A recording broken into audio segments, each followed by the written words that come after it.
Hello everyone, welcome back to my another new video of Sikkim tour. চলো আজকে তোমাদের সেখান সাথে থেকে আজকে বেরিয়ে মানে যেগুলো যা দেখার আর কি দেখি। আর এখান থেকে দেখো তিস্তা বলে দুর্দান্ত লাগবে। এই হচ্ছে নদী। ছিল অ্যাকচুয়ালি গণেশ ঠাকুরের, যেগুলো আমি আগে কী কী সাইট সিন হোমস্টের ওনার এবং তার ওয়াইফ দুজনে মিলে ওদের প্রোভাইড করে দেবো তোমাদেরকে। আমরা এখানে সন্ধ্যে থেকে সামনে এটা ছিল আমাদের ইস্ট সিকিম ট্রিপের থার্ড ডে। তো আমরা সকাল সকাল উঠে রেডি হয়ে চলে গিয়েছিলাম ব্রেকফাস্ট করতে। ব্রেকফাস্টে ছিল পুরি আর আলুর তরকারি আর আচার টাচার, এগুলো তো ছিলই। তো সেগুলো আমরা ব্রেকফাস্ট করে বুমজং হোমস্টে, এটা তোমাদের আমি আগেই শেয়ার করেছি ভিডিওতে ডিটেলসে, হোমস্টেটা কেমন, কি আছে, কি পাবে। তো আমরা বেরিয়ে পড়েছিলাম আমাদের লাগেজ ফ্যাগেজ নিয়ে নেক্সট ডেস্টিনেশনের উদ্দেশ্যে। আমাদের নেক্সট ডেস্টিনেশন, সেখানে যাওয়ার পথে আমাদের কিছু সাইট সিন আছে, সেগুলোও তোমাদের সাথে কিছু ক্লিপস আমি শেয়ার করার চেষ্টা করেছি। ফার্স্ট আমরা গিয়েছিলাম মানকিম ভিউ পয়েন্ট। প্রচুর সিঁড়ি মানে পার করে আমাদেরকে এই ভিউ পয়েন্টে উঠতে হয়েছে, হাফ লেগে গিয়েছিল আর কি। আর এই যে লেকটা দেখতে পাচ্ছ, এই লেকটা হচ্ছে আরিতার লেক। আমরা এই লেকটাতেও যাব। ওপর থেকে লেকটা এরকম দেখায়।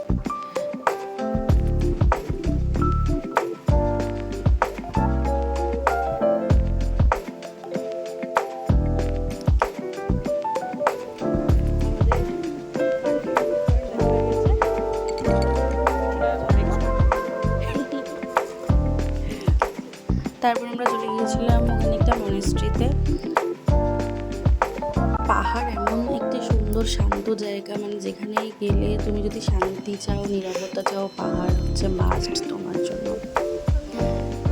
নেক্সট যে লেকটা আমি উপর থেকে দেখিয়েছিলাম, এই লেকটা হচ্ছে সেই লেকটা, আরিতার লেক। তো এক্স্যাক্ট তোমরা ভিডিওতে যেরকমটা দেখছো লেকটা এক্স্যাক্ট সেরকমই। তো লেকে তোমরা বোটিংও করতে পারবে। আর এটা ছিল বুট শেপ লেক একটা, মানে এই শেপটা খানিকটা বুটের মতো। আর এখানে বোটিং করার জন্য পার হেড 100 কি 200 এরকম ভ্যারি করে সময় অনুযায়ী দামটা। আমরা একটু বোটিং করে নিয়েছিলাম। তোমরা পুরো লেকটাই বোটিং করতে পারবে, ওখানে কোনো সময় আমাদেরকে দেয়নি, মিনিমাম হচ্ছে 1 আওয়ার মতো দেয়। তো আমাদেরকে বলেছে আপনারা করতে পারেন এরকম বললো। তারপর ওখানে কিছু দোকান আছে লেকের ওখানেই, তো সেখান থেকে আমরা একটু ম্যাগি, মোমো আর একটু ওয়াইন টেস্ট করেছিলাম।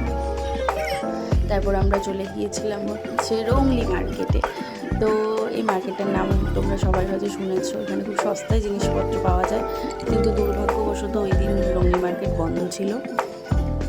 তো তারপর আমরা চলে গিয়েছি নেক্সট আমাদের যে ডেস্টিনেশনের কথা বলেছিলাম, লিংথাম। চলো এর ফুল ডিটেলস আমি নেক্সট ভিডিওতে শেয়ার করছি।